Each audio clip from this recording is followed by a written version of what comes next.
తెలుగువారి ఆత్మీయ వారధి టోరీలో సైన్స్ అవర్ కార్యక్రమానికి స్వాగతం. ఈ కార్యక్రమాన్ని మీకు సైన్స్ ఫర్ సొసైటీ మరియు బాబు గోగునేని హ్యూమనిస్ట్స్ అండ్ రేషనలిస్ట్స్ ఇరీనా నుంచి మీకు సమర్పిస్తున్నది గోవింద్ ఫ్రమ్ కాలిఫోర్నియా. నమస్తే అండి. మనం ఈ వారం మరలా లాస్ట్ వీక్ మనం గత 2-3 ఎపిసోడ్స్లో డిస్కస్ చేసినట్టుగా అంటే వండర్స్ ఆఫ్ ద నైట్ స్కైలోని అంటే ఇతర గ్రహాల్లో జీవులు ఉన్నారా లేరా అటువంటివన్నీ కూడా మనం విషయాలు డిస్కస్ చేసాం. ఈ వారం అంతా క్వశ్చన్ అండ్ ఆన్సర్స్ అండి.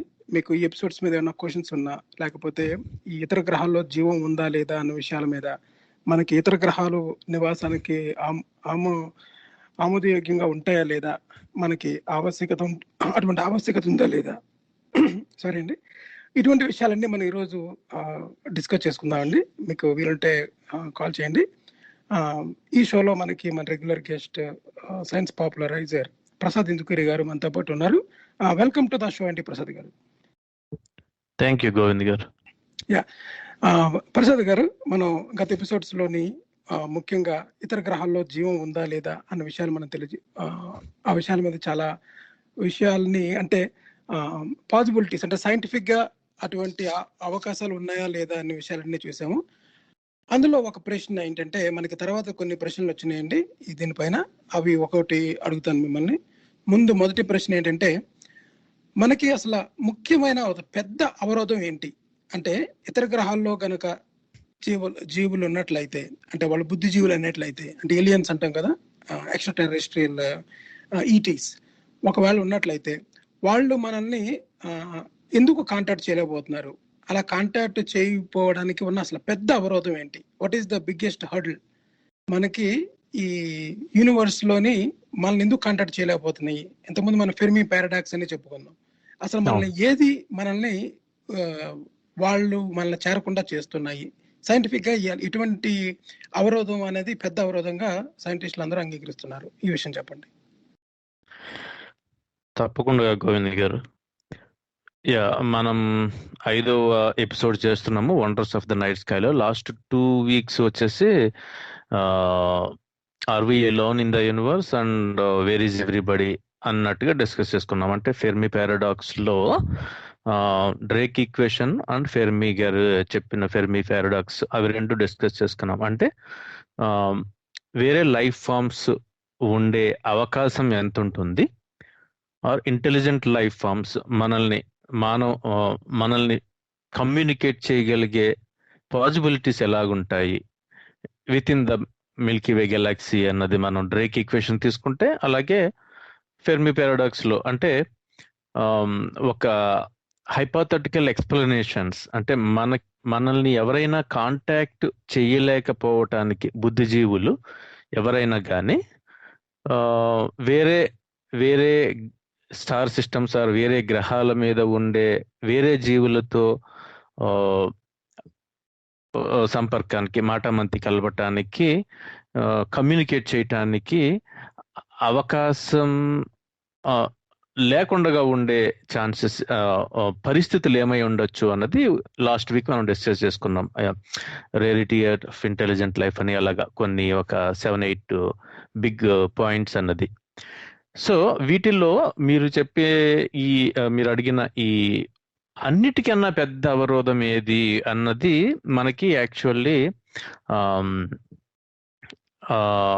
ఈ ఫెర్మి పారాడాక్స్ గురించి ఎక్స్ప్లెయిన్ చేస్తున్నప్పుడు ఒక రాబిన్ హ్యాన్సన్ అనే ఎకానమిస్ట్ ఆయన ఒకటి ప్రపోజ్ చేస్తారనమాట, ద గ్రేట్ ఫిల్టర్ అని. అంటే ఈ ఉన్న కండిషన్స్ లో, ఉన్న కన్స్ట్రెంట్స్ లో అంటే మనకి డ్రేక్ ఈక్వేషన్ లో ఎలాగైతే పాసిబిలిటీస్ ని మనం ఒక మ్యాథమెటికల్ ఈక్వేషన్ లో పెట్టామో, అంటే రైట్ స్టార్ సిస్టమ్ ఉండటము, అలాగే హ్యాబిటబుల్ జోన్ లో ఉండటము, లైఫ్ ఫామ్ అవ్వటము, అది కాంప్లెక్స్ యూకెరియోటిక్ సింగిల్ సెల్ లైఫ్ కింద, తర్వాత టూల్ మేకింగ్ దాకా రావటము, అడ్వాన్స్ అవటం సివిలైజేషన్స్ అన్న దాంట్లో ప్రాబ్లం ఇక్కడ చూస్తే ఏమవుతుందంటే, అంటే ఇది ఎందుకు వచ్చింది అంటే మనకి తెలిసి ఇంతకుముందు డిస్కస్ చేసుకున్నాంగా, జనరల్ గా లైఫ్ అన్నది is expected to expand to fill all the available niches అంటారు. అంటే థ్రైవ్ అవుతున్నప్పుడు ఒకవేళ ఏదైనా లైఫ్ ఫామ్ లో దానికి అవకాశం ఉన్న ప్రతి చోట అది థ్రైవ్ అవ్వటానికే ఆ, ఆ, ప్రయత్నిస్తుంది అన్నట్టుగా మనకి తెలుసు. కానీ మనకి ఎక్స్ట్రా టెరిస్ట్రియల్ సివిలైజేషన్స్ ఏమీ కూడా మనకి అబ్జర్వబుల్ యూనివర్స్ లో ఇప్పటిదాకా కనపడలేదు. దాని అర్థం ఏమిటి అంటే there is something wrong. There is something wrong with one or more arguments that we discussed in the last meeting. అంటే క్రిత వారం డిస్కస్ చేసుకున్న దాంట్లో కనీసం ఒకటి మనం అనుకున్నంత ప్రాబబిలిటీ లేదు అన్నట్టుగా అర్థమవుతుంది. At least one step in this process must be improbable అంటారు. అంటే లాస్ట్ వీక్ మనకి ఎన్నైతే టెక్నికాలిటీస్ ఇవన్నీ కండిషన్స్ మాట్లాడుకున్నామో 200 బిలియన్ స్టార్స్ ఉండే గెలాక్సీలు అలాంటివి 100 బిలియన్ నుంచి 1 or 2 ట్రిలియన్ దాకా ఇలాంటి గెలాక్సీలు ఉండే అవకాశం ఉన్న దాంట్లో ఆల్మోస్ట్ స్టార్స్ కంటే కూడా ఇప్పుడు మనకి జరుగుతున్న ఈ కెప్లర్ టెలిస్కోప్ ఆ పరిశోధనలతోటి అసలు నక్షత్రాల కంటే కూడా ఎక్కువ గ్రహాలే ఉండే అవకాశం ఉన్నట్టుగా తెలుస్తున్న క్రమంలో అండ్ భూమికి కొద్దిగా దగ్గరగా ఉన్నవి కూడా ఇప్పుడు దగ్గరగా అంటే భూమి సైజులోనే ఆల్మోస్ట్ ఉండి హ్యాబిటబుల్ జోన్ లో అంటే మరీ ఎక్స్ట్రీమ్ కండిషన్స్ కాకుండా లైఫ్ ఆరిజినేట్ అవ్వి ఎవాల్వ్ అయ్యి థ్రైవ్ అవ్వగలిగే సిచ్యువేషన్స్ ఉండవచ్చు అని నెక్స్ట్ 10-20 years లో మనకి అలాంటివి కనీసం 1-2 అయినా తెలిసే అవకాశం ఉంది అనుకుంటున్న క్రమంలో ఇలాంటివి ఏమీ ఇప్పటిదాకా దొరకకపోవటానికి తెలియకపోవటానికి కారణం గురించి అన్వేషిస్తున్నప్పుడు ఆయన రాబిన్ హ్యాన్సన్ గారు 1996 ఆగస్టులో the great filter are we almost past it అన్న ఒక ఆన్లైన్ ఎస్ఐ ద్వారా ఒక ఆర్గ్యుమెంట్ తీసుకుని వస్తారనమాట. ఆయన ఏమంటారంటే అంటే మనము జీవం ఆవిర్భవించి ప్రోగ్రెస్ అవ్వటానికి అవకాశం ఉన్న వాటిల్లో కనీసం ఏదో ఒక్క స్టెప్ అయినా కానీ చాలా కఠినమైనది అయి ఉంటుంది. దాన్ని అందుకనే ద గ్రేట్ ఫిల్టర్ అంటే ఇట్ ఫిల్టర్స్ అవుట్ అంటే దాన్ని దాటుకుని వెళ్ళటం అన్నది అంత సులువు కాదు అన్నట్టుగా. సో ఆ ఫిల్టర్ అన్నది behind us, it can be behind us or in front of us. అంటే మేబీ అలాంటి ఫిల్టర్ మనం ఆల్రెడీ దాటేసి ఉంటాము మనం అంటే మానవులుగా, లేదంటే మనం ముందు ఉంది. సో ఇదే ప్రతి చోట ప్రతి ఇంటెలిజెన్స్ సివిలైజేషన్స్ అని మనం పిలుచుకుంటున్న ఎలాంటి బుద్ధిజీవులకైనా ఉండే అవకాశం ఉంటుంది అనమాట. సో ఈ లిస్ట్ ఈ హ్యాన్సన్ గారు పెట్టిన లిస్ట్ లో అయితే ఏంటంటే మొట్టమొదటిగా ఒక 9 steps ఆయన చెప్పడం జరిగింది. అంటే కనీసం 9 ఉంటాయి, ఇంకా ఏమైనా లేవన్నది మనకు తెలియదు. సో వి డోంట్ నో అన్నట్టు. సో మొట్టమొదటి ద రైట్ స్టార్ సిస్టమ్ అంటే సరైన నక్షత్ర కుటుంబం ఉండాలి. అంటే సౌర కుటుంబం లాంటిది. అంటే అందులో ఉండే ఆర్గానిక్స్ కానీ అలాగే పొటెన్షియల్ హ్యాబిటబుల్ ప్లానెట్స్ ఉండటం కానీ గోల్డిలాక్ జోన్ లో ప్లానెట్స్ ఉండటం కానీ, అలాగే నెక్స్ట్ ది సెకండ్ స్టెప్ వచ్చేసి రిప్రొడక్టివ్ మాలిక్యూల్స్ ఆర్ఎన్ఏ డిఎన్ఏ ఇవి. Third simple single cell life or complex single cell life. అలాగే ఫిఫ్త్ది సెక్షువల్ రిప్రొడక్షన్, సిక్స్త్ది మల్టీ సెల్ లైఫ్. ఇవన్నీ కూడా జీవము అబియోజెనిసిస్ ప్రాసెస్ లో భాగంగా నాన్ లైఫ్ ఫామ్ నుంచి లైఫ్ ఫామ్ కి వచ్చిన తరువాత కాంప్లెక్స్ లైఫ్ ఫామ్ కి వెళ్లే దారిలో ఉన్న మల్టిపుల్ స్టెప్స్ కింద ఆయన లిస్ట్ చేయడం జరిగింది. అలాగే 7వది వచ్చేసి tool using animals with intelligence. అంటే మన హ్యూమన్ బీయింగ్స్ అండ్ కొన్ని జంతువులు ఎట్ స్టార్టింగ్ స్టేజ్ లో ఉన్నాయి అనుకుంటే గనక అవి. అలాగే 8th స్టెప్ వచ్చేసి civilisation advancing towards the potential for colonisation. అంటే మనం మానవులుగా ఒకసారి అండి మనం మనుషులు ఎవరైతే ఉన్నామో ఇప్పుడు మనది 8th స్టెప్. అలాగే 9th స్టెప్ వచ్చేసి కొలనైజేషన్ ఎక్స్ప్లోజన్ అన్నమాట. ఇవి ఆయన చెప్పిన లిస్ట్. చెప్పండి. ఓకే, మనకి ఒక కాల్ యాడ్ అయ్యింది. ఆ కాల్ తీసుకొని ఒకసారి మీరు కంటిన్యూ చేద్దరు కానీ అడగండి. హలో అండి, ఎవరు జాయిన్ అయ్యారు? సార్ నమస్తే, నేను వీరేంద్ర అండి, వైజాగ్ నుంచి మాట్లాడుతున్నా. నమస్తే వీరేంద్ర గారు, చెప్పండి. ఎలా ఉన్నారు సార్? బాగున్నారు కదండి? మేము అందరం బాగున్నాం అండి, థ్యాంక్ యూ ఫర్ ఆస్కింగ్. అంటే ఏం లేదండి, నేను మొన్న ఒక వీడియో చూశాను సార్. నేను అంతరిక్షం నుంచి ఒక ఆయన బాగా ఎత్తుకెళ్ళి దూకేస్తాడు ఆయన. అక్కడ దూకి భూమిని చేరుతూ ఉంటాడు. అవును. హలో అవునండి. స్పేస్ చెప్పండి. అంటే పైకి వెళ్ళిన ఆ, తర్వాత అక్కడి నుంచి దూకి ఆ, ఎక్కడి నుంచి దూకుతాడు, అట్మాస్ఫియర్ ఒక మొత్తం స్పేస్ సూట్ వేసుకొని దూకుతాడు పైనుంచి. దూకుతాడు. ఆ దూకుతున్నప్పుడు ఆయన దిగుతున్న క్రమంలో భూమి కూడా గిర్రం తిరుగుతున్నట్టుగా కనిపిస్తుంది ఆ వీడియోలో. ఉమ్. మీరు చూసారో లేదో నాకు తెలీదు. నేను చూసాను నేను వీడియో, చూసా. పైకి వెళ్ళిన తర్వాత. ఆ, అవును, ఆ, రైట్. ఆ, ఆ. అది దిగుతున్నప్పుడు భూమి ఫ్యాన్ తిరుగుతున్నట్టు తిరుగుతుంది. ఈయన ఇలా కంట్రోల్ చేసుకుంటూ కిందకి వచ్చేస్తాడు. నాకు వచ్చిన ప్రశ్న ఏంటంటే, భూమి తన చుట్టూ తాను తిరగడానికి 24 గంటలు పడితే ఈయన నిమిషాల్లో దిగిపోయాడు, అది ఫ్యాన్ లాగా తిరుగుతుంది. ఇందులో ఏది నమ్మాలనేది నాకు సందిగ్ధం. ఫ్యాన్ లో తిరగటం అంటే ఏంటండి? భూమి గిరగిర గిరగిర గిరగిర గిరగిర లేదండి. తిరుగుతున్నట్టుగా. కాదు అంటే కాదు అది కాదు మీరు కాదు పెట్టుకున్న హెల్మెట్ లో ఉన్న కెమెరా కాదు కాదు. ఏదైతే ఉందో మీరు కంటిన్యూ చేయండి. అది ఒకటి ఏంటంటే ఐ థింక్ ఫెలిక్స్ బామ్గర్ట్నర్ ఎవరో ఒక అతను ఉన్నాడు. ఇంక ఇద్దరు ముగ్గురు ఉన్నారు అలాగా హైయెస్ట్ ఆల్టిట్యూడ్స్ నుంచి దూకిన వాళ్ళు. ఒకటి ఏంటంటే ఇతను ఐ థింక్ ఒక స్టేజ్కి వచ్చేటప్పటికి కొద్దిగా ఇంబ్యాలెన్స్ అవ్వటం దేని వల్లనో almost I think he passed out. గిరిగిర తిరగటం అన్నది చూస్తాము. అదే, అంతేగాని ఫ్యాన్ తిరిగినట్టు గిర్రని తిరగటం ఉండదండి. అక్కడి నుంచి దూకిన వాళ్ళకి ఒకవేళ వాళ్ళు స్టడీగా ఉంటే గనక భూమి తిరుగుతుందన్న విషయము తెలిసేంత ఎత్తులో వాళ్ళు లేరు, తెలిసేంత స్పీడ్ గా కూడా మన ఐఎస్ఎస్ లాగా వాళ్ళు ప్రయాణించట్లేదు. కాబట్టి మీరు చూసింది భూమి తిరగటం కాదు యాక్చువల్లీ. అది ఆయన ఐ థింక్ ఆయన హెల్మెట్ లోంచి, ఆయన కెమెరాలోంచి ఆయన స్పీడ్ గా తిరగటం వల్ల చూపించింది అయి ఉంటుందని నా ఉద్దేశం. యా, ఇప్పుడు రెండండి. ఒకటి, ఓకే. మీరు మీరు మీ కాల్కి ఇప్పుడు గోప్రో కెమెరాస్ ఉంటాయి, తెలుసు కదా మీకు? గోప్రో కెమెరాస్ ఉంటాయి కదా, ఓకే. కెమెరా. ఆ కెమెరాని మీరు హెల్మెట్ కి పెట్టుకొని స్టాటిక్ గా మీరు అనుకోండి, మీరు తిరుగుతూ ఉన్నప్పుడు మీకు ఆబ్జెక్ట్ అంటే ఏది మీరు స్టేషనరీగా ఉంది అన్నది. ఫర్ ఎగ్జాంపుల్ మీకు ఒక టార్చ్ లైట్ పట్టుకొని ఆ టార్చ్ లైట్ ని స్టేషనరీగా ఉంచి తిరుగుతున్న ఆబ్జెక్ట్ మీద వేసారు అనుకోండి, అది మీకు ఆబ్జెక్ట్ కాన్స్టెంట్ గా తిరుగుతున్నట్టు ఉంటుంది మీరు మీ వ్యాంటేజ్ పాయింట్ నుంచి చూసినప్పుడు. అలా కాకుండా ఆ టార్చ్ లైట్ ని మీరు ఏదన్నా ఒక తిరిగేదానికి కట్టారు అనుకోండి, ఒక అట్టకు కానీ దేనికైనా కట్టి ఒక చిన్న వుడెన్ ప్లాంక్ కి దాన్ని దారంతో కట్టి దాన్ని తిప్పారు అనుకోండి, అది లైట్ మొత్తం దాని చుట్టూ తిరుగుతూ పడుతుంది అనమాట. అంటే మీ సోర్స్ పాయింట్ ఏదైతే ఉందో అది పిక్చరైజ్ చేసేది మీ సోర్స్ కూడా తిరుగుతుంది అనుకోండి కెమెరా. అప్పుడు ఏమవుతుందంటే మీకు అదర్ ఆబ్జెక్ట్ తిరుగుతున్నట్టు కనిపిస్తుంది అనమాట. ఆబ్వియస్గా ఏంటంటే రెండు విషయాలు.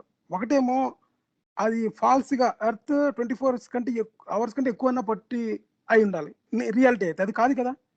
సెకండ్ రియాలిటీ అవును. ఏమో ఇదనమాట, అంటే మనం ఆబ్జెక్టివ్ కెమెరా, మీ సోర్స్ కెమెరా అది. సో అదేనా మీ క్వశ్చన్? ఓకే. ఇంకేమైనా? అంటే అదే ఓకే సార్, మీరు చెప్పింది బాగుంది. నాకు అర్థమైంది ఏంటంటే, భూ వాతావరణంలో ఆయన ఎంటర్ అయినప్పుడు భూ వాతావరణంలోనే ఆయన ఎగురుతూ ఉండడానికి నిదర్శనం ఏంటంటే, ఆయన ఉన్న డ్రెస్ రెపరెపలాడుతూ ఊగుతూ ఉంటది, ఫస్ట్ పాయింట్. సో ఆయన భూ వాతావరణంలోనే ఉన్నాడు. ఉన్నప్పుడు భూమి తిరుగుతున్నట్టు అసలు కనీసం కనపడకూడదు కదా, అది నా ప్రశ్న. కనపడదండి, కనపడదండి. భూమి తిరుగుతున్నట్టు ఆ, కనపడదు. మీరు పొరపాటు పడి ఉంటారు. మీ కనపడట్లేదు. మీ అంటే వీడియో మీరు రోజులో చూసిన చూసాను లింక్ నాకు. ఏమైనా ఉంటే ఈ వీడియో అప్లోడ్ చేసిన తర్వాత మీరు అందులో లింక్ పెట్టండి. We will discuss next week. తర్వాత ఇంకోటి ఏంటంటే, అలా తిరగకూడదు. అది తిరిగింది ఖచ్చితంగా చూశాను, గోవింద్ గారు కూడా చూశారు. తర్వాత ఇంకోటి ఏంటంటే, ఒకవేళ తిరిగేలా కనబడితే మనం తాడాట ఆడుతున్నాం అనుకోండి, స్కిప్పింగ్ చేస్తుంటే మనం పైకి లేచినప్పుడు మళ్ళీ యాజ్ గా అక్కడ పడం, భూమి తిరిగేస్తుంది కాబట్టి. ఈ లింక్ అయితే ఇది తప్పవాలా లేదా అది తప్పవాలా, ఇందులో ఏది కరెక్ట్ అనేది లేదండి, నాకు. మనం అక్కడే పడతామండి. మీరు 100 కిలోమీటర్ల స్పీడ్ వెళ్తున్న ట్రైన్ లో కాయిన్ పైకేసినా అది మీ చేతుల్లోనే పడుతుంది వచ్చి, అది పక్కన పడదు. ఎందుకంటే ఆ కాయిన్ కూడా మీతో పాటు ప్రయాణిస్తుంది. అండ్ న్యూటన్స్ థర్డ్ లా ప్రకారం ఏ బాడీ అయినా కానీ మూవ్ అవుతూనే ఉంటుందండి. లా ఆఫ్ ఎనర్షియా అంటారు దీన్ని. కదలకుండా ఉన్నది కదలకుండానే ఉండడానికి ప్రయత్నిస్తుంది without any external force applied. కాబట్టి మీరు ఫస్ట్ కాయిన్ లా ట్రైన్ ప్రకారం లో వెళ్తూ ఎగరేసినా గానీ అది కూడా ఒక పెరాబాలిక్ షేప్ లో పైకి వెళ్ళి కిందకు వస్తుంది. కాకపోతే మీరు ఆ కాయిన్ కూడా ట్రైన్ తో పాటు ప్రయాణిస్తున్నారు కాబట్టి మీకు పెరాబోలా కనపడదు, పైకి వెళ్ళి కిందకు వచ్చినట్టే కనపడుతుంది. కాకపోతే ఆ కాయిన్ కూడా మీతో పాటు ముందుకి వెళ్ళింది, కిందకి పడింది. సో మనకి ఏంటంటే, మీరు స్కిప్పింగ్ చేసినప్పుడు ఎగిరినా, ఒక రాకెట్ పైకి వెళ్ళి ఒక 10 కిలోమీటర్ల పైనుంచి భూమి మీదకి దూకినా మీరు అదే ప్లేస్ లో పడతారు. కాకపోతే ఫ్రిక్షన్ ఉంటుంది కాబట్టి మీకు ఎయిర్ రెసిస్టెన్స్ ఇలాంటివి ఉంటాయి కాబట్టి మీరు అదే ప్లేస్ లోకి రాకపోవచ్చు. బట్ మీరు గలిగేంత డిఫరెన్స్ అయితే ఉండదండి. భూమి తిరగపోవటం అన్నది, మీరు వేరే చోట పడటం అన్నది ఉండదు. అదే జరిగి ఉంటుంది ఇతని విషయంలో కూడా. అక్కడ కనపడింది ఏదో అతని హెల్మెట్ అతను మనిషి తిరగటం వల్ల అయి ఉంటుంది, లేదంటే ఇంకొకటి. కానీ మీరు గమనించేంతగా భూమి తిరగటం కనపడదు, అన్లెస్ మీరు ఇంటర్నేషనల్ స్పేస్ స్టేషన్ లాంటి దాంట్లో ఉండి, అది కూడా కొన్ని వేల కిలోమీటర్లు పర్ అవర్ ప్రయాణిస్తూ, దాదాపు ఐ థింక్ భూమినే ప్రతి గంటన్నరలోని ఒక్కసారి భూమి మొత్తాన్ని చుట్టగలిగేంత స్పీడ్ లో వెళ్తున్న ఇంటర్నేషనల్ స్పేస్ స్టేషన్ లాంటి దానిలో అయితే అలాంటి ప్రయాణం అంత స్పీడ్ గా జరిగిన దాంట్లో అయితే ఉంటుంది. కానీ ఫ్రీ ఫాల్ లో ఏ పెద్ద బాడీ అయినా, మీకు భూమే కాదు, చంద్రుడే కాదు, ఏ గ్రహం మీదకైనా కానీ అంత దగ్గర నుంచి ఫ్రీ ఫాల్ చేయగలిగేంత దగ్గర హైట్ లోంచి పడినప్పుడు దాని రొటేషన్ అన్నది గమనించే అవకాశం ఉండదండి. అది అయితే నేను వీడియో చూసాను, ఆ వీడియోలో నాకు అది కనబడింది కాబట్టి అడిగాను.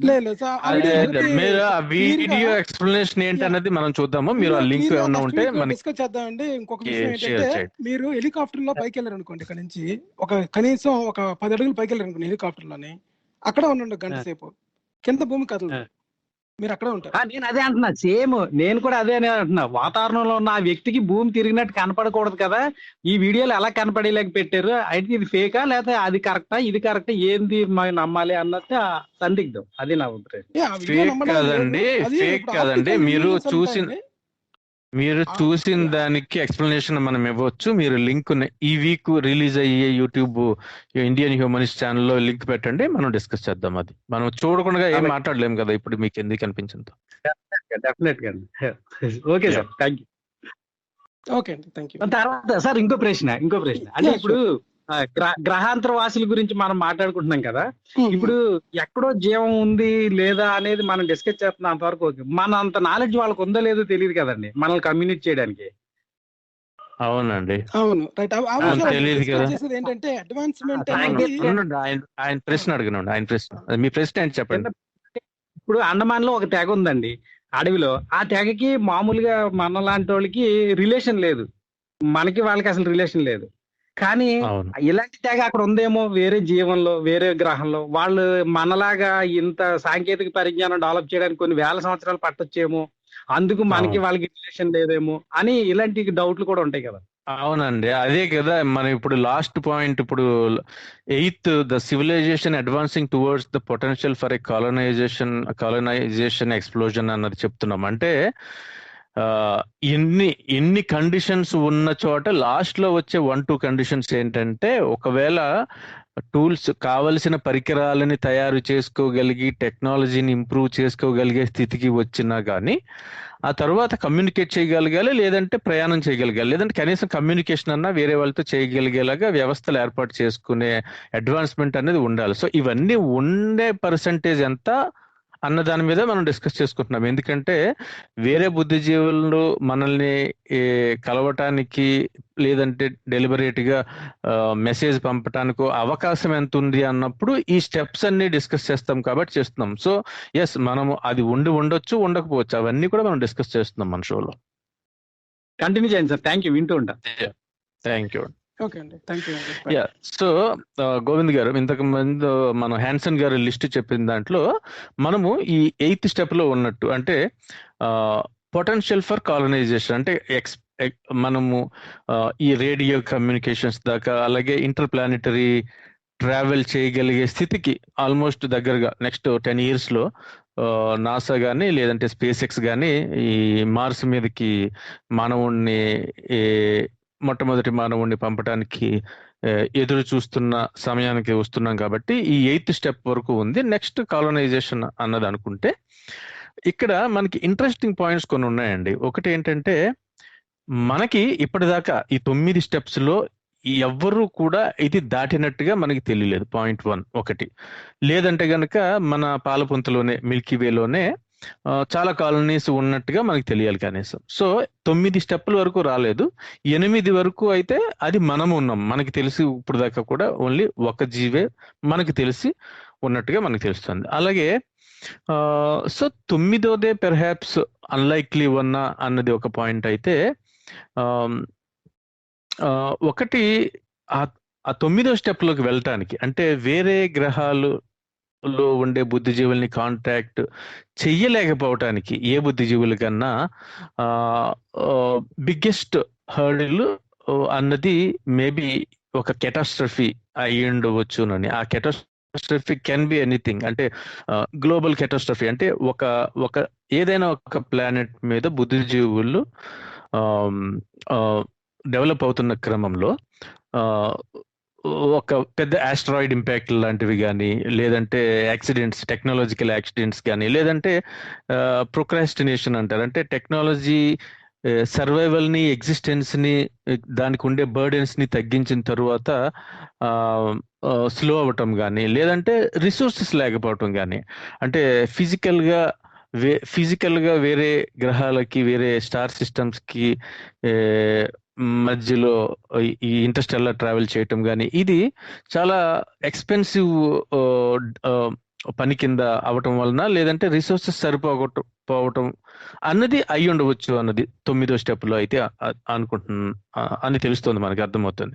కాకపోతే ఇప్పుడు మనం చేస్తున్న ప్రయోగాలు బట్టి మనకు తెలుస్తుంది ఏంటంటే, ఫ్యూచర్లో ఇప్పుడు ఫర్ ఎగ్జాంపుల్ మనం మార్స్ మీదకి వెళ్తున్నప్పుడు చూస్తే గనక, ఒకవేళ ఇప్పుడు మార్స్ మీదకి పంపిన రోవర్స్ని బట్టి కానీ, వాటిని బట్టి కానీ, అక్కడ జరుగుతున్న ప్రయోగాలు బట్టి కానీ, అక్కడ కూడా ఒకవేళ మాలిక్యులర్ లైఫ్ ఉంటే కనుక, అంటే భూమి మీద ఉండే లైఫ్ కాకుండా అక్కడ ఇండిపెండెంట్ గా ఎవాల్వ్ అయినట్టుగా గనక మనకి తెలిస్తే గనక, బ్యాడ్ న్యూస్ ఒకటి ఏంటంటే, అలా దొరికితే దట్ ఇంప్లైస్ 2 నుంచి 6 వరకు ఉన్న స్టెప్స్ ఈజీగానే జరిగినట్టు. అంటే reproductive molecules like DNA, RNA ఉండటము, అలాగే simple single celled organisms, complex single cell life, అలాగే sexual reproduction or multi cellular life, ఇలాంటి స్టెప్స్ అన్నది అంత కష్టం కాదు అని తెలుస్తుంది.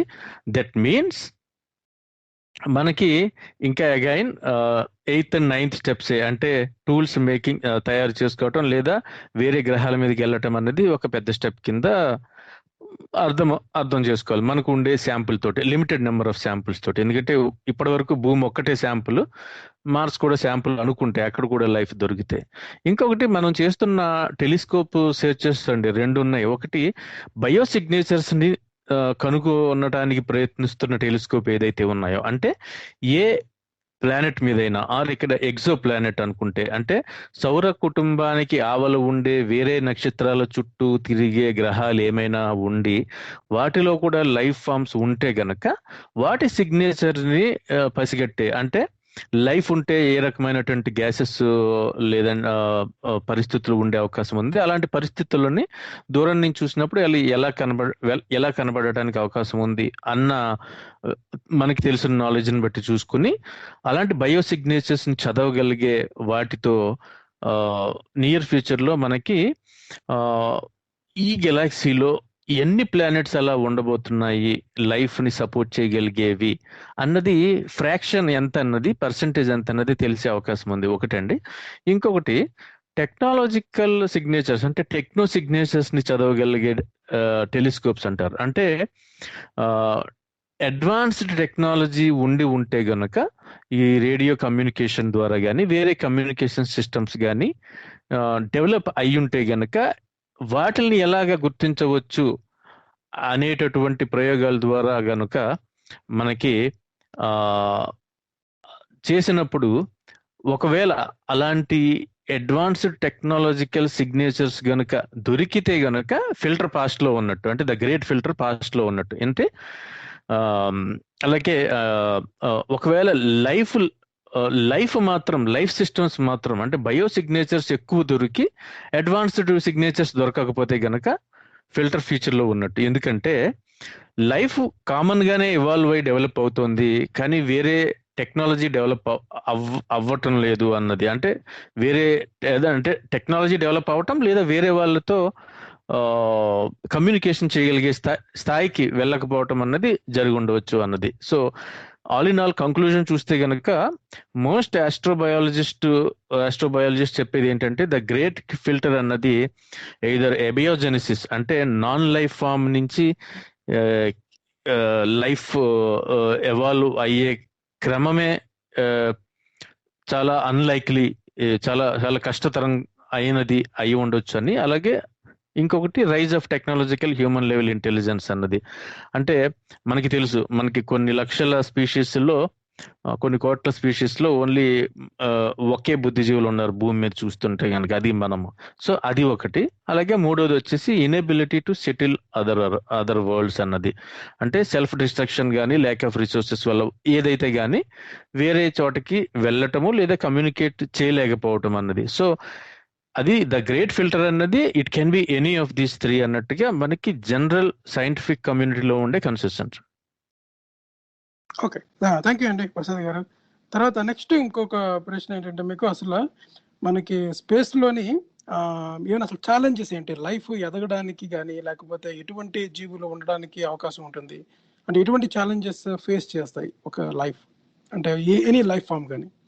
సో అంతకుముందు కొన్ని చోట్ల ఏంటంటే కొన్ని ఇప్పుడు బయలాజికల్లీ ఇమ్మోర్టల్ అంటే ఏంటంటే ఆ జీవికి చావు అనేది ఉండదు అనమాట. అంటే ఇప్పుడు భూమి మీద ఉన్న కొన్ని జీవులు అటువంటివి ఉన్నాయి. For example one kind of deep వాషన్స్లోని ఒక రకమైన జెల్లీ ఫిష్, అవి లిటిల్గా చనిపోవు అనమాట. అంటే ఏంటంటే అవి ఆ లైఫ్ ఫామ్ దాన్ని బట్టి ఇంకా సర్క్యులేట్ అవుతూ ఉంటుంది, రీసైకిల్ అవుతూ ఉంటుంది అనమాట. అలాగే కొన్ని ఎక్స్ట్రీమ్ కండిషన్స్ దగ్గర కొన్ని జీవులు సర్వైవ్ అవుతూ ఉంటాయి. సో మనకి తెలిసిన అటువంటి జీవాలు ఏమైనా భూమి మీద ఉన్నాయా? భూమి మీద అయితే మనకి ఐ థింక్ మీరు అన్నట్టుగా కొన్ని రకాల జెల్లీ ఫిష్లు, అలాగే హైడ్రా ఒకటి ఉందండి. హైడ్రా కూడా ఐ థింక్ ఆల్మోస్ట్ ఇమ్మోర్టల్ అంటారు. అంటే మనకి చాలా లాంగ్ లైఫ్ ఉన్నట్టు. అలాగే ఖచ్చితంగా దాన్ని అవును అదొకటి. లాంగ్ లైఫ్ గురించి మాట్లాడుకొచ్చినప్పుడు I think hydra and jelly fish గురించి బాగా చెప్తారు. అండ్ ఇంకొకటి టార్డిగ్రేడ్స్ అండి మనకి, అలాగే వాటిని వాటర్ బేర్స్ అని కూడా అంటారు. ఇది the most resilient of all living creatures on earth అని కూడా చెప్పుకోవచ్చు అనమాట. ఇది చాలా ఇంట్రెస్టింగ్ మైక్రో ఆర్గానిజం అండి. దీని మైక్రో ఆర్గానిజం ఎందుకంటామంటే ఇది మోస్ట్లీ ఐ థింక్ మనకి దాని సైజ్ వచ్చేసి 50 మైక్రాన్స్ నుంచి 1200 మైక్రాన్స్ ఉంటుంది. అంటే దాదాపు 0.1 మిల్లీమీటర్ నుంచి 1.5 మిల్లీమీటర్ వరకు ఉండే ఒక ఐ థింక్ 13-1400 రకాల స్పీషీస్ ఉన్నాయి ఇందులో, సబ్ స్పీసీస్ కింద.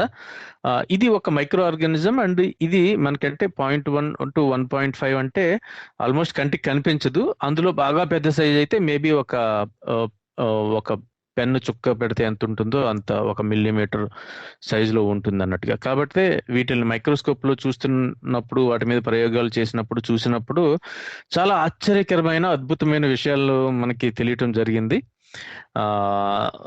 ఇవి ఏంటంటే వీటిని వాటర్ బేర్స్ అంటారండి. ఇవి లైక్ ఒక బేర్ లాగా, అంటే ఎలుగుబంటి లాగా, లేదంటే పిగ్లెట్స్, మాస్ పిగ్లెట్స్ అని కూడా అంటారు. మాస్ అంటే ఇవి నాచు పదార్థం అలాంటి చోట్ల ఉంటాయి అన్నమాట. ఒక 8 కాళ్ళతోటి ఉంటాయి. కొన్నిటికి కళ్ళు ఉంటాయి. అంటే ఆర్గాన్స్, టిష్యూస్ కింద కాకుండా ఒక సింగిల్ ఫోటో రిసెప్టివ్ సెల్స్ ఉన్న 2 కళ్ళ లాంటి 2 కళ్ళతోటి చిన్న చిన్న అంటే వాటర్, నీటిలో నడుస్తూ, నీటి మీద నీటి లోపల నడుస్తున్నట్టుగా ఉంటాయి.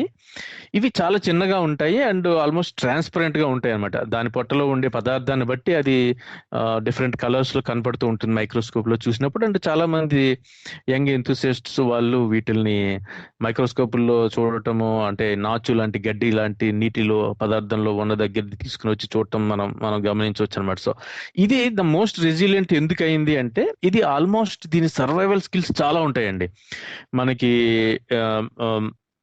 అంటే ఎక్స్ట్రీమ్ టెంపరేచర్స్, అంటే -272 degrees, అంటే ఆల్మోస్ట్ అబ్సల్యూట్ 0 దగ్గర నుంచి అలాగే 150 degrees Celsius వరకు, అంటే 100 degrees ఎక్కడైతే నీరు బాయిల్ అయ్యి వేపర్ కింద అయిపోతుందో దానికంటే ఇంకా 50 degrees Celsius ఎక్కువ ఉష్ణోగ్రతలను కూడా తట్టుకుని బ్రతకటము. అలాగే ఎక్స్ట్రీమ్ చల్లని ప్రదేశాల్లో. సో ఇవి ఆల్మోస్ట్ భూమి మీద ఆర్కిటిక్ నుంచి అంటార్కిటిక్ వరకు, అలాగే హిమాలయాల నుంచి గ్రేట్ పసిఫిక్ ట్రెంచ్ అంటారు, అది అంటే అగాధాల వరకు, ఓషన్ డీప్ ఓషన్స్ వరకు, రివర్స్ నుంచి ఎడారుల నుంచి ప్రతి ప్రదేశంలో ఆల్మోస్ట్ భూమి మీద ఉండే ఏ ప్రదేశంలో అయినా కానీ బ్రతకగలగటం అన్నది. అండ్ ఇంకా అట్మాస్ఫియరిక్ అంటే 6000 అట్మాస్ఫియర్స్ ప్రెషర్ని కూడా ఇది తట్టుకుని బ్రతకటం అన్నది గమనించారు. అంటే ఎక్స్ట్రీమ్ కండిషన్స్ లో అది చాలా ఎక్కువ కాలం బ్రతకకపోయినా యూజువల్ గా 100, 120 సంవత్సరాలు, 130 సంవత్సరాలు బ్రతికిన శాంపిల్స్ కూడా ఉండటం జరిగింది. కాకపోతే మరీ ఎక్స్ట్రీమ్ కండిషన్స్ ఉన్నప్పుడు కూడా ది లివ్ లాంగ్ ఎనఫ్, అంటే ఒక 20-30 సంవత్సరాల పాటు కనీసం నీరు లాంటి ఆహారం కానీ నీరు కానీ లేకుండా కూడా అది బ్రతకటం అన్నది గమనించారు. అంటే వాటిని ఈ క్రిప్టోబయోసిస్ అని ఆ స్టేట్ ని ఆ టెక్నిక్ ని యూజ్ చేసి, అంటే వాటి మెటబాలిజం రేట్ ని 0.01% కి తగ్గించుకుంటుంది. అంటే దానికి ఒకవేళ వాటర్ లేకపోతే గనక ఎన్హైడ్రోబయోసిస్ ఉపయోగించుకుని, అది టన్స్ అని, చిన్న టన్స్ అంటారు దాన్ని, ల్యాక్ ఆఫ్ వాటర్ వలన దాని శరీరంలో కనీసం ఒక 95% కంటే ఎక్కువ వాటర్ అనేది కోల్పోగలిగినా కానీ అది చనిపోకుండా ఈ ఎన్హైడ్రోబయోసిస్ లోకి వెళ్ళటము, అలాగే ఎనాక్సిబయోసిస్ అంటే ఆక్సిజన్ లేకపోయినా కానీ అది స్టిఫ్ గా అయిపోయి అది దాని మెటబాలిజం రేట్ ని మళ్ళీ తగ్గించుకోవటం, అలాగే క్రయోబయోసిస్ అని టెంపరేచర్స్, ఎక్స్ట్రీమ్ టెంపరేచర్స్ కి లోన్ అయినప్పుడు, అలాగే ఆస్మోబయోసిస్ అని అంటే ఈ ఆస్మోటిక్ ప్రెషర్స్, ఈ ప్రెషర్ అన్నది చాలా ఎక్స్ట్రీమ్లీ చేంజ్ అయినప్పుడు కానీ. సో ఇలాంటి టెక్నిక్స్ యూజ్ చేసుకుని అది చాలా ఎక్స్ట్రీమ్లీ రెసిలియంట్ ఆర్గానిజం కింద మనం చెప్పుకోవచ్చు అనమాట. సో అది టార్డిగ్రేడ్స్ గురించి అయితే ఒకటి ఉంది. దాని గురించి ఐ థింక్ ఇంకా చాలా ప్రయోగాలు జరుగుతున్నాయి. అంటే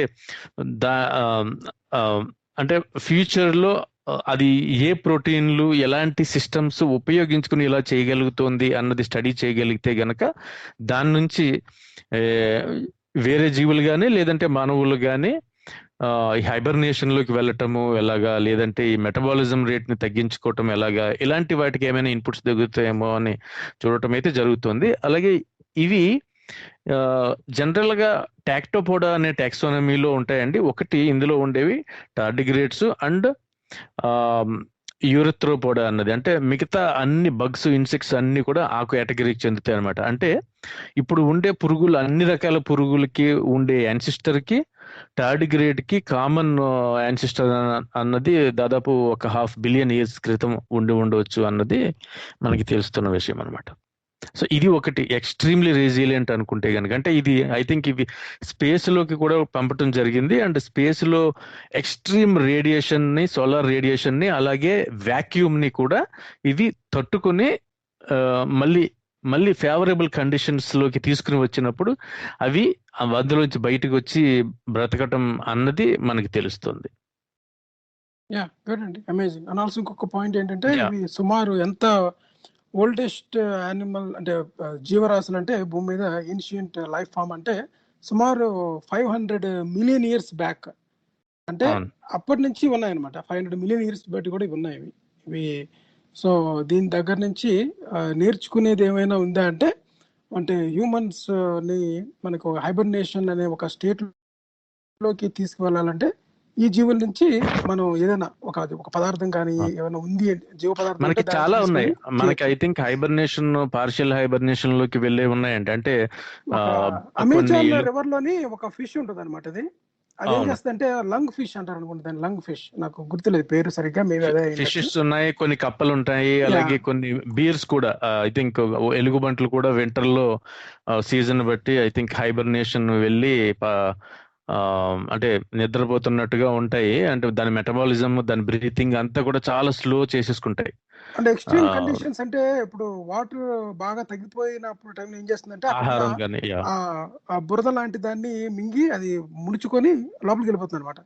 వెళ్ళిపోతే మళ్ళీ ఇంకొక 3 months 4 months వరకు అలాగే ఉంటుంది. అది మళ్ళీ ఎప్పుడైతే రైన్ వచ్చి వాటర్ వచ్చినప్పుడు మళ్ళీ ఆ కన్నాల్లోకి వాటర్ వెళ్ళినప్పుడు మళ్ళీ అది లైఫ్ ఫామ్ లోకి వచ్చేస్తుంది అనమాట. అది సో అవి చాలా బెస్ట్ ఎగ్జాంపుల్, ఎందుకంటే మనం కంటితో చూడొచ్చు వాటిని. ఈ టార్డిగ్రేడ్ లాగా సూక్ష్మంగా కనిపించకుండా ఉండవు అవి పెద్దవి. అవునవును.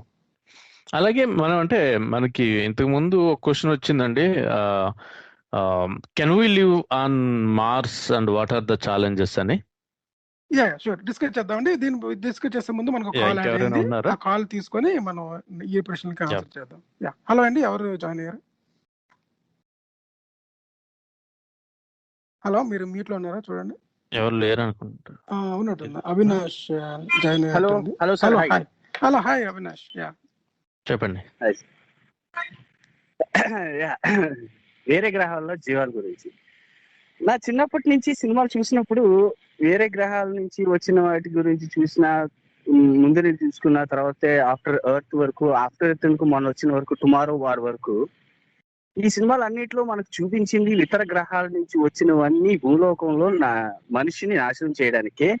వీటి వల్ల మనకు అంటే మనిషి అంతానికే వస్తాయేమో అన్న ఉద్దేశంతో సినిమాలు తీసినవి, కానీ వేరే గ్రహాల్లో అనుకుంటే ఒకవేళ ఉంటే అవి మనిషికి ఉపయోగపడతాయా, లేకపోతే ఒకవేళ మనం కనుక్కుంటే అవి మన భూమి మీదకి వచ్చి మనల్ని నాశనం చేసి అవి స్వాధీనపరచుకోవాలని గ్యారంటీ ఏంటి? అంటే సినిమాల ద్వారా నాకు వచ్చిన థాట్ అనమాట.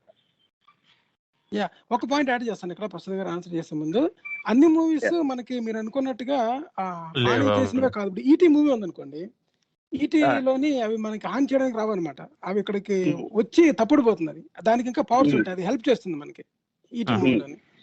అలాగే అమెరికన్ సినిమా చూసుకున్నా మార్స్ ఒక మూవీ ఉంది, పేరు మర్చిపోయాను, గుర్తులేదు నాకు. దాంట్లో ఏంటంటే వాళ్ళు ఇక్కడికి దేనికి వస్తారంటే, హ్యూమన్స్ చాలా త్వరగా అన్ని కన్జ్యూమ్ చేసేసి ప్లానెట్ ని వాళ్ళు నాశనం చేసుకుంటున్నారు, అందువల్ల వాళ్ళు ఈ రిసోర్సెస్ ని జాగ్రత్తగా వాడుకోవడం అనేది నేర్చుకోవాలి అని చెప్పడానికి మెసేజ్ ఇవ్వడానికి వస్తారు. ఈవెన్ అవతార్ కూడా అంతే కదా. మనం వెళ్ళి వేరే చోటన మైనింగ్ చేయడానికి, అనబ్టైనియం అనే రేర్ మినరల్ మైనింగ్ చేయడానికి మానవులే వెళ్ళినట్టుగానే ఉంటుంది కదా అవతార్ సినిమా కూడా.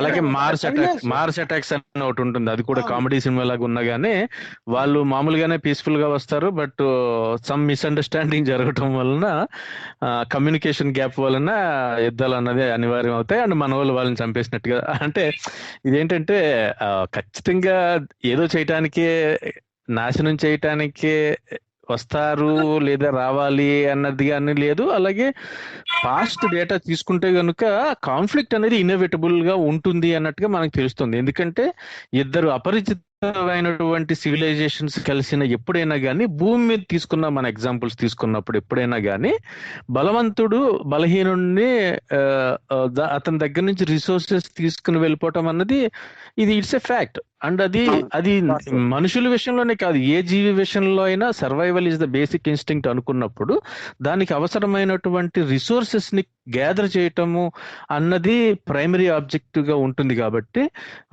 కొలంబస్ అమెరికా వెళ్ళినా, ఇంకొకళ్ళు ఇండియా వచ్చినా, ఇంకొకళ్ళు ఆస్ట్రేలియా వెళ్ళినా, ఎక్కడికి వెళ్ళినా కానీ కనీసం ఇనీషియల్ గా, అంటే తర్వాత కాన్ఫ్లిక్ట్స్ అయిపోయిన తర్వాత కొద్దిగా సెటిల్ అయితే అది వేరే విషయం. బట్ ఇనీషియల్ గా ఎవరికి బలం ఉందో వాళ్ళు రిసోర్సెస్ ని ఎక్స్ప్లాయిట్ చేయటం అన్నది జరగటం అన్నది మనం చూస్తాం. సో ఈ సినిమాల్లో కూడా బేసిక్ గా అంటే మూవీ ఇట్ సెల్ఫ్, అవును మూవీ అంటేనే కోసం కాకపోయినా సరే సర్వైవల్ ఇన్స్టింక్ట్ గా కూడా. అంటే ఇప్పుడు మనకి పాము వచ్చింది అనుకోండి, ముందు దాన్ని చంపడానికి చూస్తారు. అంటే అన్లెస్ అదర్వైజ్ పొలాల్లో ఉండి అది పారిపోతుందిలే అని కాకుండా, ఇప్పుడు ఏదైనా బయట నుంచి ఒక వింత జీవి, ఒక పెద్దది వికృతంగా వచ్చింది అనుకోండి, అది చాలా మంచిది అనుకుందాం, మనకంటే మంచిది అనుకుందాం, అయినా సరే దాన్ని చూసినప్పుడు మనం దాన్ని చంపడానికి ప్రయత్నిస్తాం. ఎందుకంటే మనలో ఉన్న సర్వైవల్ ఇన్స్టింక్ట్ ఏం చేస్తుందంటే, అది మనకి హాని తలపెడుతుంది అన్నది మైండ్ లోంచి ట్రిగర్ అవుతుంది అనమాట. ఎప్పుడైతే మన ఓన్ లైఫ్ కోసం మనం మనం మనం పాటుపడి మనల్ని రక్షించుకోవాలని చూస్తామో, అప్పుడు అవతల దాన్ని మంచా చెడా, ఎథిక్సా కాదా, దాని గుణగణాలు ఏంటి, దాని హిస్టరీ ఏంటి, దానికంటే ముందుగా మన దగ్గర ఏ ఆయుధం ఉంటే ఆయుధం తీసుకొని దాన్ని అటాక్ చేయడం మొదలెడతాం అనమాట. అంటే బలవంతుడు రిసోర్సెస్ తీసుకోవడం అనేది నెక్స్ట్ స్టెప్. అది ఎప్పుడు అవుతుందంటే, సిమిలర్ ఫీచర్స్ ఉన్నప్పుడు. అంటే ఫర్ ఎగ్జాంపుల్ మనము అనుకోండి, వాళ్ళ దగ్గర మనకంటే ఎక్కువ వాల్యుబుల్ ఉన్నప్పుడు, మన దగ్గర పవర్ ఉన్నప్పుడు. అంటే మనకి ఇప్పుడు ఇది వరకు చూడండి, మనకి ఎలాంటిదంటే ఒక రకమైన క్యానిబల్స్ కాదు, ఏంటంటారు దాని పేరు, బార్బేరియన్స్ ఉన్నప్పుడు వాళ్ళు ఒక గ్రూప్ నుంచి ఇంకో గ్రూప్కి వెళ్ళిపోయి వాళ్ళ గూడెం మీద పడిపోయి వాళ్ళందరినీ ఆడవాళ్ళందరినీ తీసేసుకొని చేస్తారు అన్నది బలవంతుడు బలహీన దగ్గర నుంచి లాక్కోవడం అనేది. కానీ ఈ ఎలియన్స్ ఈ జీవుల దగ్గరికి వచ్చినప్పుడు ఏమవుతుందంటే, ఏదో ఒక జీవి మన లైఫ్ లో ఎప్పుడు చూడండి మన ముందు ప్రత్యక్షమైనప్పుడు మనకి మొట్టమొదటిసారిగా మనల్ని మనం రక్షించుకోవడానికి మన బ్రెయిన్ లో ఉన్న మన యొక్క genes, the way how humans, ఏ జీవైనా సరే ఎలా ఉంటుందంటే దాని నుంచి పారిపోవడానికన్నా ప్రయత్నిస్తుంది, దాన్ని అటాక్ అని చేయడానికి ప్రయత్నిస్తుంది అనమాట. అయితే నేను ఒక క్రైస్తవుడిగా రోల్ పోషిస్తాను సార్. నేను చిన్నప్పుడు బైబిల్ చదివాను చర్చ్ లో పెరిగినప్పుడు. సో అందులో కొన్ని అంశాలను తీసుకుని ఏంటి మన పాత ఓల్డ్ టెస్టమెంట్ అందులో భూమికి దేవుడు సరిహద్దులు నియమించను, అంటే దాటి పైకి వెళ్తే పోతామని ఒకదాన్ని, అలాగే ఆకాశ మండలాలను ఆయన స్థిరపరిచాడు, అలాగని జీవికి నివాస యోగ్యమైనది భూమి తప్ప మరొకటి లేదు అని, వీటిని తీసుకుని వేరే గ్రహాల్లో అసలు ఉండే ఛాన్సే లేదు అని బైబిల్ని ప్రమాణికంగా చేసుకుని నేను నమ్ముతున్నా. అంటే ఒకటండి, మీరు ప్రశ్న పూర్తి మీ ప్రశ్న అడగండి. ప్రశ్న అది అంటే నేను ప్రామాణికంగా నమ్మిన బైబిల్ ద్వారా అసలు ఎక్కడ లేదు జీవి భూమి మీద తప్ప, నివాస యోగ్యమైనది భూమికి మనిషికి కానీ ఏ జీవికైనా భూమి తప్ప మరొకటి లేదు అని నేను నమ్మి ఇది కరెక్ట్ అని నేను అంటున్నాను. దీనికి మీరు నేను అంటే మనకి ఏంటంటేనంటే, మనకి ప్రామాణికంగా తీసుకునే విషయాలు ఎలాంటివి, ఎలాంటి నాలెడ్జ్ని తీసుకోవాలి, అది రాసింది ఎవరు, ఎప్పుడు, అది ఎప్పటికప్పుడు మనకి ఎప్పటికప్పుడు తెలుస్తున్న కొత్తగా వస్తున్న వాటితో సరిపోలుతుందా లేదా, దాంతో అది అప్డేట్ అయ్యిందా లేదా అన్న దాని మీద ఉంటుందండి. ఇప్పుడు మనం ఫిజిక్స్ టెక్స్ట్ బుక్ అనుకున్నాం అనుకోండి, కాపర్నికస్ కంటే ముందు ఏముందో కాపర్నికస్ వచ్చిన తర్వాత ఏమైంది, సైన్స్ ఇది కాదు ఇది అని చెప్పిన తర్వాత సూర్యకేంద్ర సిద్ధాంతం అనేది వచ్చింది, భూకేంద్ర సిద్ధాంతం పోయి. సో భూమిని కొన్ని ఏనుగులో తాబేల్లో మోసాయి అన్నవి కానీ, కొన్ని వరాహాలు అవి ఎత్తాయి చాప కింద చుట్టాయి అని ఉండటమైనా కానీ, ఇవన్నీ కూడా మనకి వస్తున్న నాలెడ్జ్తో పాటు అప్ టు డేట్ అయ్యి కరెక్ట్ చేసుకునే వాటిల్ని మనం ప్రామాణికంగా తీసుకుంటాం. కానీ మత గ్రంథాలని ఉపయోగించుకుని కేవలం కొన్ని వేల సంవత్సరాల క్రితం మాత్రమే జరిగిందనో, లేదంటే కనీసం మనకిప్పుడు ఎదురుకుండగా శిలాజాల రూపంలోనో కనిపిస్తున్నవి, శిలాజాల రూపంలోనే కాదు కంటికి కనిపిస్తున్న వేరే ఖండాల మీద ఉన్న జీవుల గురించి కూడా ఈ మత గ్రంథాలకి తెలియదు. హిందూ మత గ్రంథాలకి కానీ, క్రైస్తవ మత గ్రంథాలకి కానీ, ఏ మత గ్రంథాలకి కంగారూస్ అనే జంతువులు ఉన్నట్టుగా ఒక 200-300 సంవత్సరాల క్రితం వరకు కూడా తెలియలేదు, ఆస్ట్రేలియాకి వచ్చిన వరకు కూడా. సో వాళ్ళకి తెలిసిందే, వాళ్ళ కాలంలో వాళ్ళకి తెలిసినవే పట్టుకుని అవే రాసుకున్నారు. కాబట్టి ఇంకా అందులో రాసిన దాన్ని మనము ప్రామాణికంగా తీసుకోవాలా లేదా అన్నది మనం ఆలోచించాలి. అది కాకుండా ఎప్పటికప్పుడు మనకి అప్ టు డేట్ అవుతున్నాం అనుకుంటే కనుక, అంటే ఒక విషయం చెప్తాను మీకు, మీరు కంటిన్యూ చేద్దరు తర్వాత ఏంటంటే, ఇప్పుడు ఫర్ ఎగ్జాంపుల్ బైబిల్లో ఉన్న వాక్యాలతోనే బైబిల్ని ఖండించవచ్చు. అంటే ఫర్ ఎగ్జాంపుల్ ఆది యందు దేవుడు భూమి ఆకాశంలో సృజించని ఉందనుకోండి, ఆది అంటే ఎంత ఆది అన్నది బైబిల్లో వివరణ ఉండదు. ఫర్ ఎగ్జాంపుల్ ఇంకోటి ఏం చెప్తాడంటే, దేవుడు వెలుగు కమ్మగా వెలుగు కలిగాను, తర్వాత దేవుడు వెలుగుని చీకటిని వేరుపరచని ఉంటుంది. 4వ రోజు సూర్యుడిని పెట్టాడు. అప్పుడు చూడండి, వెలుగుని సూర్యుడు లేకుండా రోజు అన్న కాన్సెప్టే లేదు కదా, రోజు అన్నది సూర్యుడు ఉన్నప్పుడే మనకి రోజు కదా. ఇంకొక పాయింట్ చెప్తాను, దీని తర్వాత మీరు కంటిన్యూ చేయండి. ఇప్పుడు చీకటిని వెలుగుని వేరుపరచను అని ఉంటుంది కదా. తర్వాత ఏంటంటే, దేవుడు వాటిని మంచిగా ఉన్నట్లు చూసాను. తర్వాత ఏమవుతుందంటే, పైన దానికేమో ఆకాశం అని, క్రింద దానికి భూమి అని పేరు పెడతారు అన్నమాట దేవుడు. తర్వాత దేవుని యొక్క ఆత్మ జలాలపై అల్లాడుచుండి ఉంటది అనమాట. అంటే భూమి ఉంది, వాటర్ ఉంది. చెప్పండి. నేను చెప్తాను. ఆది యందు దేవుడు భూమి ఆకాశంలో సృజించను అంటే తోట యావత్తును సృష్టించాడు అని ఒక మాటలో చెప్పి ఫుల్ స్టాప్ పెట్టి కింద నుంచి వివరణిస్తాడు ఏమని, భూమి నిరాకారంగాను శూన్యంగాను ఉండును, చీకటి అగాధ జలములు పైన కమ్మి ఉంది. అంటే భూమి నిరాకారం, శూన్యం, అసలు భూమి లేదు, చీకటి అగాధ జలములు మాత్రమే ఉన్నాయి. అప్పుడు దేవుడు వెలుగు కమ్మని పలుకుగా వెలుగు కలిగాడు. ఎక్కడ నిరాకారం అంటే చూడండి, భూమి ఆకాశంలో సృజించను అంటే భూమి ఉంది అక్కడ, భూమి ఆకాశం రెండు ఉన్నాయి. సరే, ఇప్పుడు మీ ప్రశ్న ఏంటి చెప్పండి, మీ ప్రశ్న ఏంటి చెప్పండి అరవింద్ గారు. ప్రశ్న కాదు సార్, మొత్తం వివరిస్తారు. ఇది వివరించండి. మీకు ఎందుకు, మీకు ఒక పాయింట్ లో చెప్పాను కదా, 4వ రోజు సూర్యుడిని సృష్టించాడు అని రాశారా లేదా? భూమి మీద వెలిగించుటకు అన్నారు సార్. మీరు అర్థం అవునండి, కావట్లా. నేను చెప్పేదేనండి. భూమి మీద- 4వ రోజున సూర్యుని ఎప్పుడు సృష్టించాడు దేవుడు ప్రకారం, బైబిల్ ప్రకారం? బైబిల్ ప్రకారం భూమి మీద వెలిగించుటకు, సూర్య చంద్రులను చీకటిని వెలుగుపరచుటకు, కాలాన్ని తెలియజేయడానికి, ఋతులు తెలియజేయడానికి భూమి మీద వెలిగించుటకు అని చెప్పాడు. ఎప్పుడు ఒక దినం? మీరు విశ్వ దినాలు లెక్కట్లేదు, మీరు భూదినాలు లెక్కేస్తున్నారు. ఉండండి, అది కాదు. మీకు సూర్యుడు ఎప్పుడు సృష్టించినట్టుంది జెనిసిస్ లో? సార్ నేను అక్కడికి వచ్చాను సార్, మీరు నా పాయింట్ నాకు అర్థమైంది. మొదటి 1, 2, 3 దినాలు భూమి అయిపోయింది, తర్వాత 4 సూర్యుడా?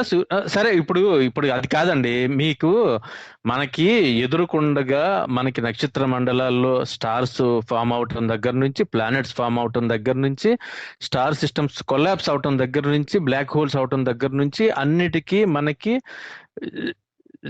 ప్రత్యక్షంగా మనకి ప్రత్యక్ష ఉదాహరణలతో పాటు సైంటిఫిక్ కమ్యూనిటీలో ఉండే జనరల్ కన్సెన్సస్ అంతా కూడా ఉంది. సో ఇది కాకుండా మీరు ఒక 2000 సంవత్సరాల క్రితమో 3000 సంవత్సరాల క్రితమో రాసిన, అప్పటికి తెలిసిన మానవుడికి అవగాహనలో ఉన్న నాలెడ్జ్ ప్రకారం రాసిన పుస్తకంలోది ప్రామాణికంగా తీసుకోవాలంటారా మీరు? నేను ప్రామాణికంగా మిమ్మల్ని తీసుకోమని అంటలేదు సార్, నేను వివరణ ఇస్తున్నా.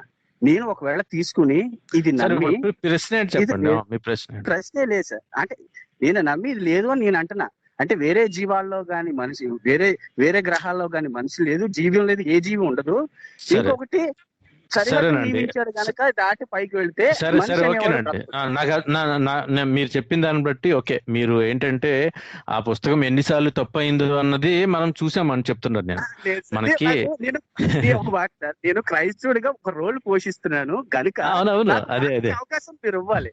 గోవింద్ గారు చెప్పింది నేను వివరణ ఇవ్వాలి. ఎందుకంటే నేను ఈ రోల్ పోషించేటప్పుడు నాకు న్యాయం జరిగి తర్వాత మీరు అందులో ఒక క్వశ్చన్ తీయాలి. ఓకే, అప్పుడు నేను ఒక చిన్న గ్యాప్ ఫిలప్ చేస్తాను. ఇక్కడ గ్యాప్ ఫిలప్ అంటే ఏంటంటే, బైబిల్లో చెప్పిందంతా నిజమని అవినాష్ నమ్మడం లేదు.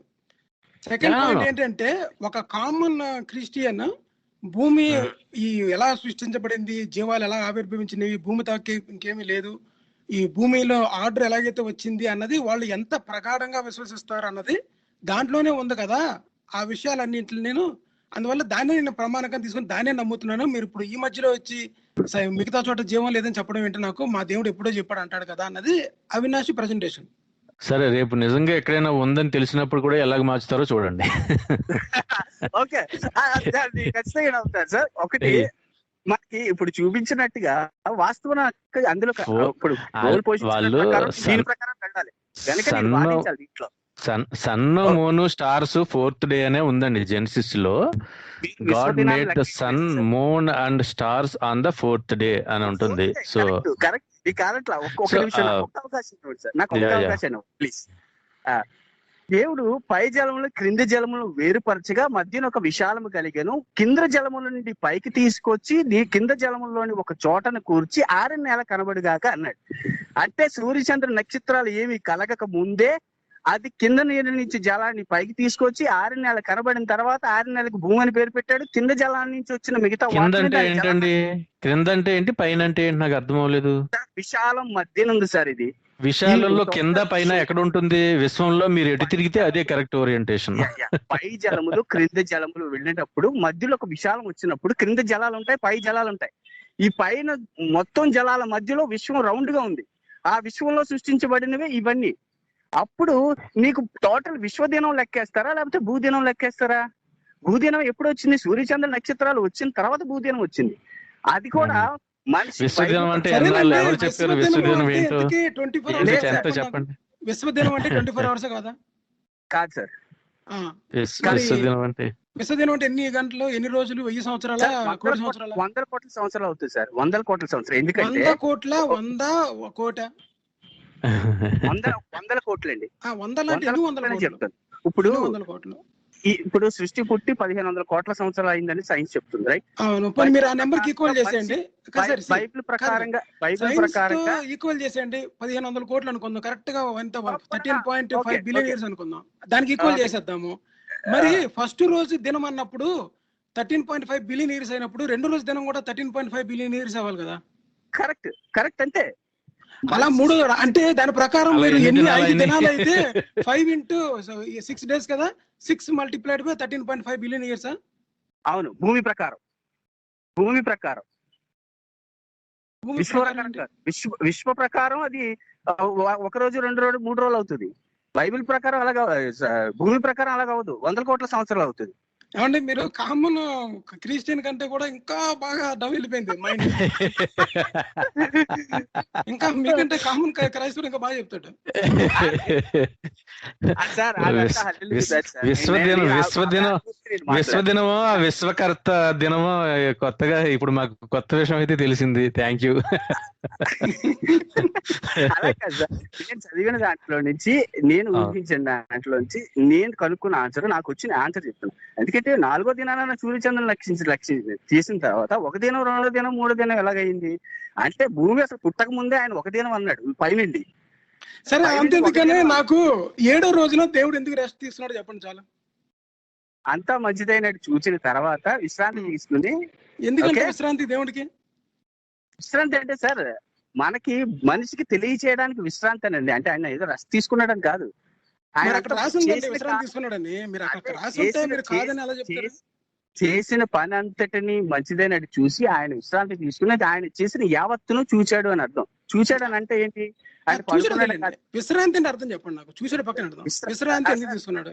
పని మానేశాడు సార్, చేసిన పని ఆపేశాడు, అది విశ్రాంతి. చేసిన పని ఆపేస్తే గ్యాప్ తీసుకున్నాడు కదా. విశ్రాంతి అంటే ఆ మీనింగ్ కాదు. విశ్రాంతి అంటే ఏంటంటే 1 ఫుల్ డే సండే రెస్ట్ తీసుకున్నాడు కనుక మనకు కూడా సండే ఆఫ్ వచ్చింది.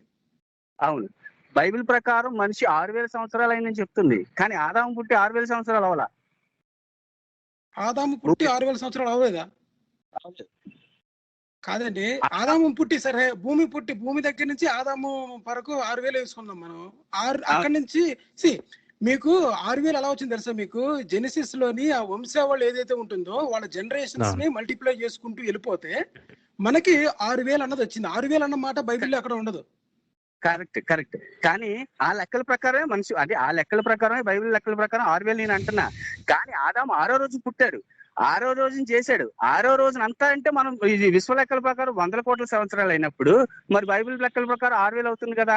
6000 లెక్కలు ఎప్పుడు అవుతుందంటే అక్కడి నుంచి ఏదైనా వనం నుంచి కిందకి తోసేసినప్పుడు, ఏదైనా వనం నుంచి కిందకి తోసి ఆదాము అవ్వతో కూడి కయ్యని కన్న తర్వాత నుంచి స్టార్ట్ అయింది. ఆయన అప్పుడు 900 సంవత్సరాలు ఆదాముని ఎలా సృష్టించాడో అవను కూడా అలాగే సృష్టించచ్చు కదా. మళ్ళీ ఎముక తీసుకొని సృష్టించడం అవును. ఇంతకీ అవ్వకి బొడ్డు ఉందండి?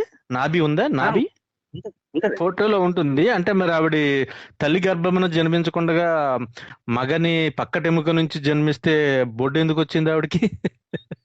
అంటే మగ నుంచి తీసుకొచ్చి పుట్టించాడు అని తెలియజేయడానికి సార్. పుట్టించినప్పుడు అంటే అదే కదా బొడ్డు అన్నది మనకి శిశువుకి తల్లి గర్భంలో ఉన్నప్పుడు అన్నపానీయాలు ఆహారం అందటం గురించి ఉంటుంది కదా. మరి ఆదాము అవ్వ ఫోటోల్లో దేవుడు వాళ్ళకి బొడ్డు నాభి ఎందుకు ఉంటుంది అంటున్నా. నాకు అర్థం కాలేదు. ఓకే అంటే స్త్రీ నుండి పుట్టలేదు కదా, బొడ్డు ఎలా వచ్చింది అంటున్నారు అంతేనా? స్త్రీ నుంచి కాదు, హ్యూమన్ బీయింగ్ గర్భంలోంచి పుట్టినప్పుడు మనకి అంబిలికల్ కార్డ్ నుంచి అన్ని అందుతాయి అన్నమాట. అలాంటప్పుడు బొడ్డు ఉండడానికి అవకాశం లేదు. ఎందుకంటే యూ కెన్ క్రియేట్. ఇప్పుడు రంభా ఊర్వశి మేనకని ఎలాగైతే మీరు సృష్టించారో, ఏది మన సముద్రాన్ని చిలుగుతున్నప్పుడు బయటకు వచ్చారో అలాగే బయటకు వచ్చారు. సరే, నేను ఒకటి చెప్తానండి. యాక్చువల్ గా ఈ క్రిస్టియన్స్ చెప్పేదానికో ఈ హిందువులు చెప్పేదానికో ఇంకొకరు చెప్పేదానికో కాకుండా ఇంకా మంచి ఇంప్రెసివ్ అండ్ పెర్ఫెక్ట్ స్టోరీ ఉందండి. మనకి బొంబో అని ఆఫ్రికాలో ఐ థింక్ ఒక తెగ జాతి వాళ్ళు ఉంటారు. వాళ్ళు ఏం చెప్తారంటే, ఒకసారి బొంబో అనే చిన్నపిల్లవాడికి అజీర్తి చేసి కడుపులో నొప్పి వచ్చిన తర్వాత అతను వామిట్ చేసుకుంటే ఆ వామిట్ లోంచి సన్ను, మూను, స్టార్స్, హీటు, లైట్ ఇవన్నీ బయటకు వచ్చినాయి. క్లౌడ్స్, ఎర్త్, టైము, వాటర్ ఇవన్నీ వచ్చినాయి అంటండి. ఇవి వచ్చిన తర్వాత ఒక 9 యానిమల్స్ కూడా వచ్చినాయి అంట. ఏంటంటే లెపర్డు, ఈగిలు, క్రాకోడైలు, అలాగే tortoise, black leopard like animal, white heron, ఇలాంటి గోటు ఇలాంటివి కూడా వచ్చినాయి అంటండి. అది సృష్టికి అంతటికి కూడా మూలం అంతా కూడా బొంబో వలన జరిగింది అన్నట్టుగా వాళ్ళ కథ ఉంది. సో వాళ్ళ కథకి ఈ కథకి తేడా ఏమీ లేదండి. ఆ కథ ఎంత నిజమో ఈ కథ అంతే నిజం. ఇది కొంచెం వినడానికి బాగుంది సార్. అది మరి చేసుకున్నప్పుడు ఎక్కడుంది ఆవిడ? చేసినప్పుడు ఎక్కడుంది ఆవిడ? మీరు అడగకూడదు. మీరు ఆది అంటే బొంబో ఉండిను అంతే. కానీ ఇంకో విషయం గుర్తుపెట్టుకోవాలి అవినాష్, ఇక్కడ ఏంటంటే లాజిక్ అనేది, ఆ లాజికల్ మైండ్, రేషనల్ క్వశ్చన్స్ అన్నవి through out the book work అవ్వాలి. అంతేగాని ఖురాన్ మీద వర్క్ అయినప్పుడు అవి బైబిల్ మీద వర్కౌట్ కావు. హిందూ గ్రంథాలు చదువుతున్నప్పుడేమో మనమేమో అదే మీకు రేషనలిస్టిక్ గా మిగతా గ్రంథాలను ప్రశ్నిస్తాం అన్నమాట. మీకు యాక్చువల్ గా మీరు అన్న క్వశ్చన్ కరెక్ట్ అండి. కానీ ఈ మత గ్రంథాలని కోట్ చేసే వాళ్ళు కూడా వాళ్ళు చెప్పేది ఏంటంటే, ఇప్పుడు సరే గాలిలోంచి ఏమి సృష్టించలేవు, ఏమి చేయలేవని సైన్స్ అన్నప్పుడు మరి ఏమీ లేని చోట నుంచి ఎలాగొచ్చింది, లేదంటే అంత క్రియేషన్ ఎలా జరిగింది అన్న వాళ్ళతోటి, సరే మరి ఆ క్రియేటర్ ని క్రియేట్ చేసింది ఎవరు అన్నాం అనుకోండి, అక్కడ ఏం చేస్తారంటే క్రియేటర్ ని ఎవరు క్రియేట్ చేయక్కర్లేదు, ఎవరు చేయక్కర్లేని అతని క్రియేటర్ అంటాడు. సరే అది కూడా తీసుకుందాం. కానీ క్రియేటర్ ఎక్కడ ఉన్నాడు? క్రియేషన్ కంటే ముందు క్రియేషన్ లోపలే ఉన్నాడా? సృష్టిలోనే ఉండి సృష్టించాడా? సృష్టి బయట ఉండి సృష్టించాడా? ఒకవేళ సృష్టి బయట ఉండి సృష్టిస్తే ఇప్పుడు సృష్టిలోకి రాగలడా? సో ఇన్ని ప్రశ్నలు మళ్ళీ లాజికల్ గా వస్తాయి యాక్చువల్ గా. కానీ ఎవరైనా అక్కడికి ఒక గీత గీసుకుంటారు అనమాట. వాళ్ళ కంఫర్ట్ లెవెల్ ఎక్కడైతే ఉంటుందో ఆ గీత దగ్గరికే మాట్లాడతారు. వాళ్ళ గ్రంథాన్ని చదివినప్పుడు వాళ్ళకి రేషనలిస్టిక్ మైండ్ పనిచేయదండి. మిగతా గ్రంథాలను చదివి విమర్శించేటప్పుడు మటుకి మనకి ఆ రేషనలిస్టిక్ అప్రోచ్ అప్లై అవుతుంది. సార్ ఇప్పుడు నాకు కౌంటర్ వేస్తున్నారు కదా, కానీ నేను ఏమంటారంటే నేను ముందే చెప్పాను కదా, నేను ముందే చెప్పాను. మీరు ఇది కొంచెం క్రైస్తవుల చెప్పలేదు కదా నేను. అది బాగుంటదండి. మీది మీకు అంటే వినటానికి ఎవరు నమ్మింది వాళ్ళకి బాగుంటదండి. మీరు ఒక సంగతి తెలుసా, ఈ వామిటింగ్ బొంబోదే బాగుంది, బొంబో కదే బాగుంది నాకు. ఈ వామిటింగ్ కథ ఏముందంటే అది ఏం డిస్ప్యూట్ లేదు, అది యూనివర్సల్ యాక్సెప్టెడ్. ఎందుకంటే దాంట్లో దేవుడు లేడు, ఎవరు లేరు కదా, అందులో ఏం గొడవ లేదు. అందులో ఇది చాలా లాజికల్ కూడా ఉంది. అంటే మనిషి దేవుడు చేసేద్దాం అంటారు. అయితే అతను దేవుడు చేయలేదు, మనిషి వాళ్ళు అది మనిషి ఏం చెప్పలేదు, దేవుడు చెప్పలేదు. మిగతా వాళ్ళందరూ దేవుడు క్రియేట్ చేశారని చెప్పాడు. అందువల్ల ఈ వామిటింగ్ కథ దీన్ని బీట్ చేసేది లేదు. ఇంకా మనిషి వల్ల యూనివర్స్ సృష్టి అయినప్పుడు మొత్తం యావత్ సృష్టించబడినప్పుడు ఆవిడే దేవుడు కదా. దేవుడన్న ఒక కామన్ డెఫినేషన్ లేనప్పుడు మీరు ఏమైనా అనుకోవచ్చేమో. ఇంకొక సంగతి చెప్తాను, మన సైన్ అప్ చేసేది ఒక మాటలో చెప్తాను. దేవుడు అనే పదం అసలు డిక్షనరీస్ నుంచి ఎగిరిపోయింది అనుకోండి. అసలు ఏ డిక్షనరీలో లేదు, అసలు ఏ భాషలో కూడా లేదనమాట. అప్పుడు మీరు అబ్బాయికి ఏం పేరు పెడతారు? అసలు మీకు ఆ పదమే తెలియదు అనుకుందాం.